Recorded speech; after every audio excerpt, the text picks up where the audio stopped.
Hello दोस्तों, कैसे हैं आप लोग। मैं झुनू अफर फॉर नौकरी में आप लोगों को स्वागत करता हूं और हमेशा की तरह मैं बैंकिंग का वीडियो लेकर फिर से आप लोगों के सामने। ठीक है, और आज हम लोग कैपिटल मार्केट पार्ट थर्ड की बात करेंगे। ठीक है, और इसमें हम लोग कुछ आज ही इसका ख़त्म करेंगे। थोड़ा सा लंबा वीडियो जाएगा तो आप लोग वीडियो को पूरा देखें।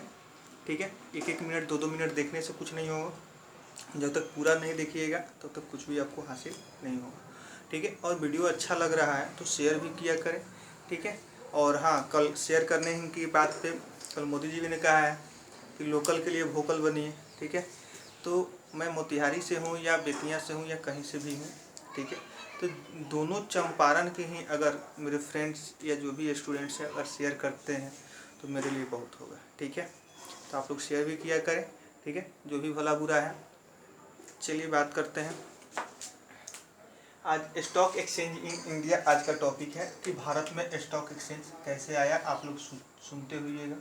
ठीक है, तो जो अभी का जो टॉपिक आज हमने लिख रखा है, ऐसा नहीं है कि सिर्फ बैंकों में ही आएगा। आज कुछ स्टैटिकल टॉपिक भी हैं इसमें। ठीक है, जो आपको एसएससी और रेलवे वगैरह में भी पूछे जाते हैं।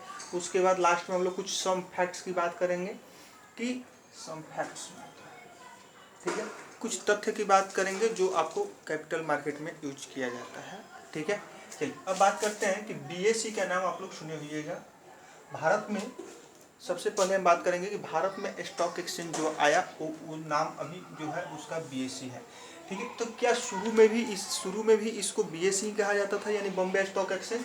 तो नहीं, इसको स्थापित किया गया 1875 में। कब किया गया था? 1875 में, इन 1875।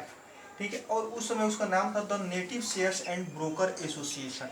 ठीक है, the native shares and broker association के नाम से 1875 में दलाल स्ट्रीट मुंबई में इसको स्थापित किया गया।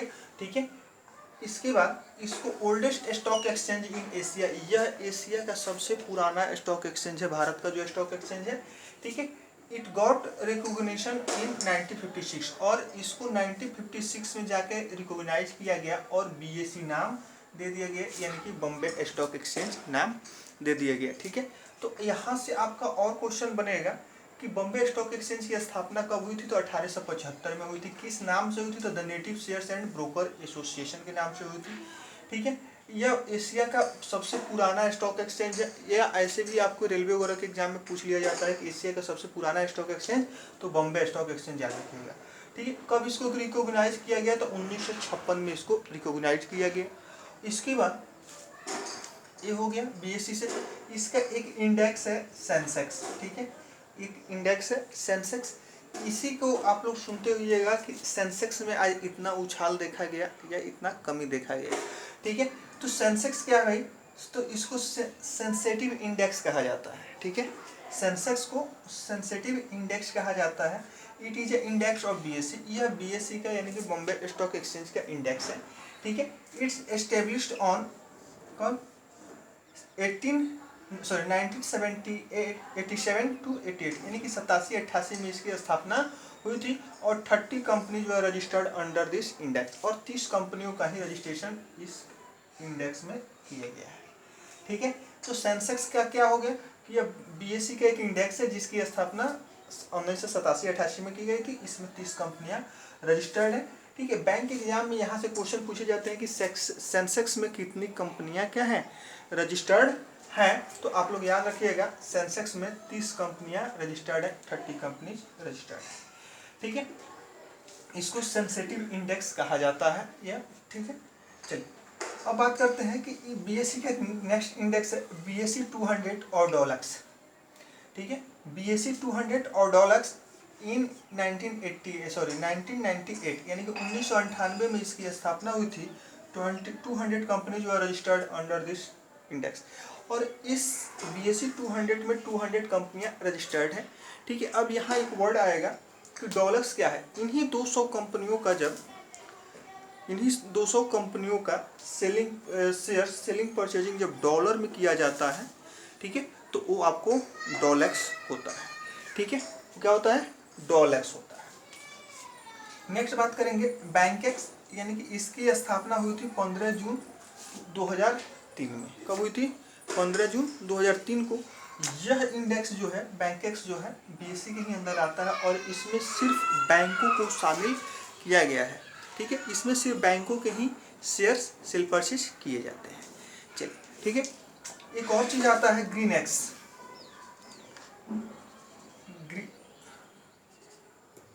ग्रीनएक्स ठीक है, ग्रीनएक्स ठीक है। जो ग्रीनएक्स किसके लिए है? ये एग्रीकल्चर प्रोडक्ट के लिए है, किसानों के लिए है, या जो एग्रीकल्चर से रिलेटेड कंपनियां हैं, जैसे कि जो कंपनियां पेस्टिसाइड बनाती हैं यानी कीटनाशक दवाइयां बनाती है, या जो एग्रीकल्चर इक्विपमेंट जैसे ट्रैक्टर हो गया उसके लिए हल फाल वगैरह जो भी होता है, ठीक है, वो बनाती है, उसके लिए उसके भी शेयर इसमें होता है। ठीक है, इसके बाद आ जाता है रेजिडेक्स।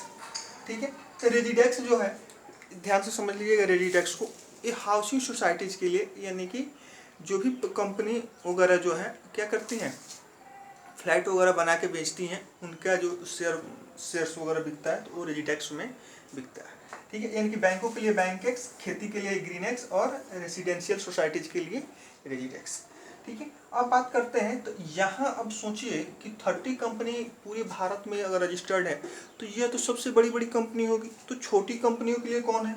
तो उसके लिए है ओटीसी। ठीक है, OTC over the counter exchange of India. Over the counter exchange of India, इसकी स्थापना 1992 में की गई।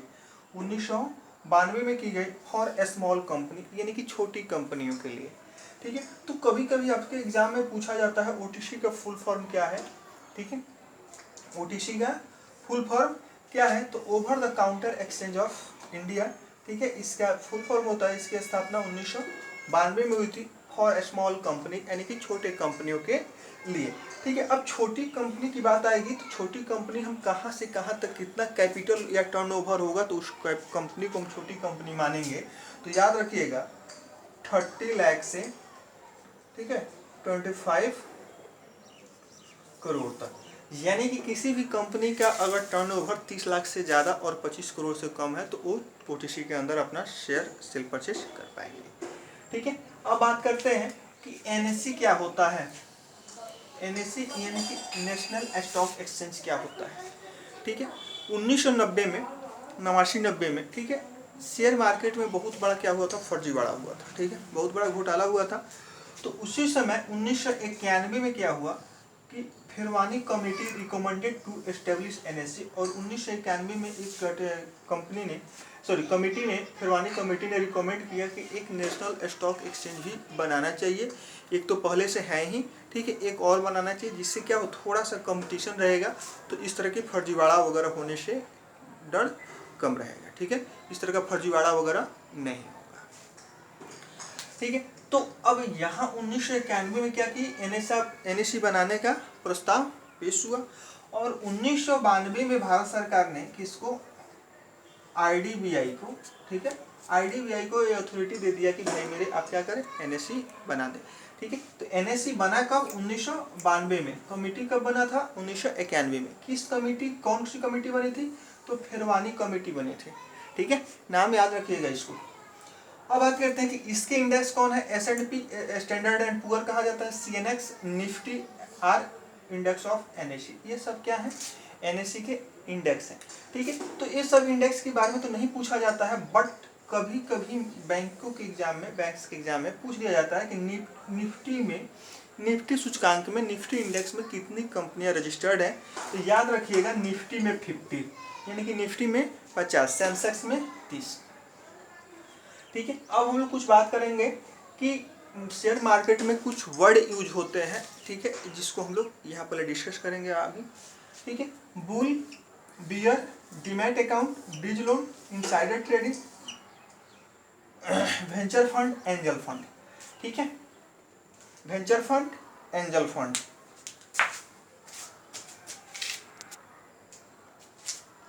चलिए, बुल, ये जो होता है इन्वेस्टर का टाइप होता है, वैसा इन्वेस्टर जो ये देखता है कि शेयर मार्केट में क्या है, हमेशा उछाल बना हुआ है, तो वो क्या करता है, परचेजिंग करता है। ठीक है, यानी ऐसा इन्वेस्टर जो मार्केट के उछाल को देख के, मार्केट में बढ़त को देख के क्या करता है, शेयर खरीदता या बेचता है, तो वैसे इन्वेस्टर को हम, उस टाइम को हम, या इन्वेस्टर को हम क्या कहेंगे, बुल कहेंगे या तेजड़िया कहेंगे। ठीक है, बियर मंदड़िया एक ऐसा इन्वेस्टर है जो हमेशा इस दांव में रहता है, इस दिमाग लगाए बैठा रहता है कि जब कंपनियों का शेयर डाउन होगा तो हम क्या करेंगे, खरीदेंगे, और फिर जब महंगा होगा तब हम बेचेंगे।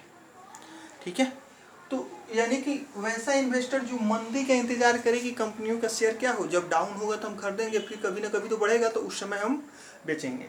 ठीक है, एक आदमी ऐसा है जो हमेशा जिस कंपनी का शेयर बढ़ते रह रहा है उसी का शेयर क्या करेगा, परचेज या सेल करेगा।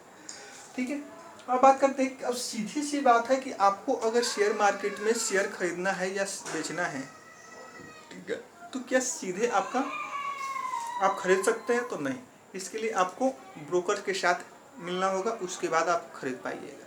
ठीक है, तो खरीदने के लिए कौन सा खाता होना चाहिए या नहीं होना चाहिए? तो पहले जो होता था, शेयर जो होता था आपको फिजिकल रूप में मिलता था, एक डॉक्यूमेंट्स के टाइप में।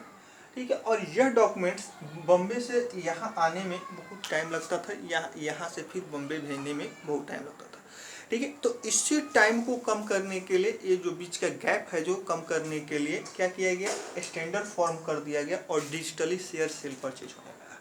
ठीक है, तो डिजिटली शेयर जब सेल परचेज होगा तो उसके लिए कोई ना कोई तो अकाउंट होगा जिसमें वो शेयर रखा जाए या वहाँ से ट्रांसफ़र कर दिया जाए या मंगा लिया जाए। ठीक है, तो उसके लिए डीमैट अकाउंट खोला गया जिसका फुल फॉर्म होता है डीमेटेरियलाइजेशन। क्या होता है?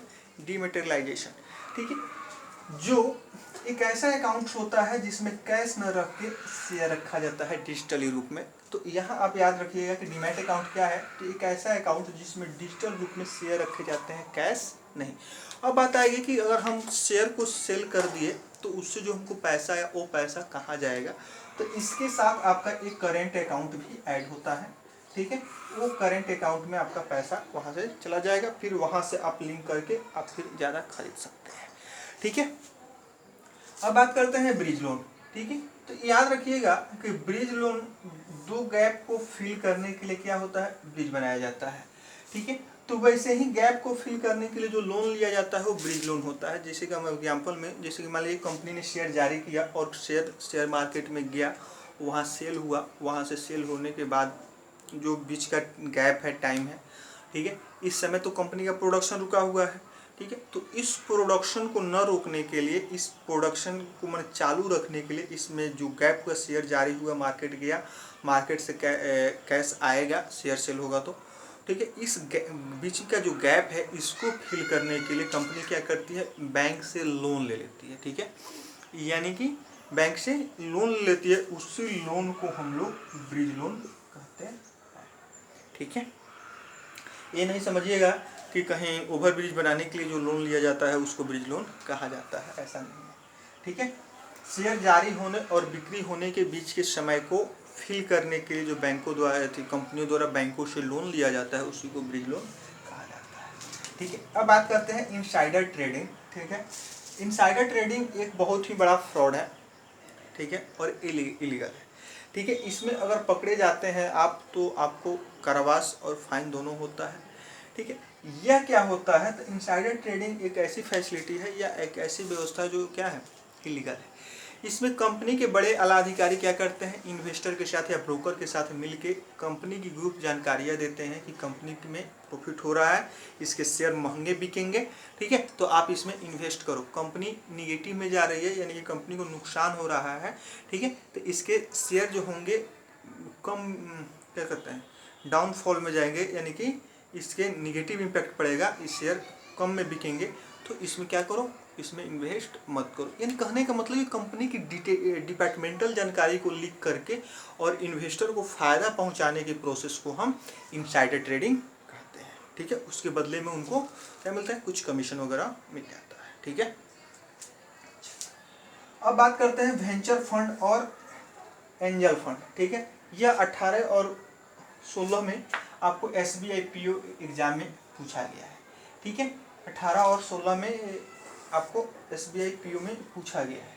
ठीक है, तो अब बात करते हैं कि वेंचर फंड क्या होता है।